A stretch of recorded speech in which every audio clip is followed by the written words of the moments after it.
Hello, হ্যাঁ পাঁচুর মা, আমি বৌমা বলছি, চিনতে পারছো তো? হ্যাঁ বলছি, শুনুন না, আপনি না ওই ভালো করে থ্রেড দিন এসে, ঠিক আছে? ওই সোনা দানা জানিস সব দিয়ে দেবে, ঠিক আছে? আর আমার নাম করবে না। আচ্ছা রাখুন রাখুন, বুড়ি এসে গেছে।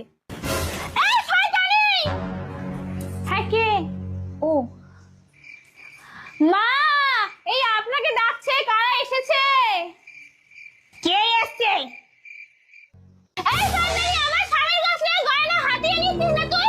দে আগে সব গয়না, উকিল তোকে জেলে পাঠিয়ে ছাড়বো। এই মরেছে, এই ভুলটা তলে তলে এরকম করে বুঝতে পারিনি। এই দাঁড়া, এনে সব গয়না আমি আজকে দিয়ে দেবো। নিয়েছি, এনে ধর কুত্তা ধর। এই তো পেয়ে গেছেন মাসিমা। এইগুলো তুই একদম ঠিক করলি না, উকিল এনে আর আমার জিনিস তুই সব ছিনিয়ে নিবি। ঠিক করলি না, ভুল করলি না, বৌমাকে জিজ্ঞেস করলে তোর বৌমা তো বলেছে আমার স্বামী ঝাড়ে ঝাড়ে তুই ঘর ভর্তি করছিস। চলুন। হ্যাঁ, তার মানে এর আসল নাটের গুরু তুমি? তোমার দেখো কি অবস্থা করি।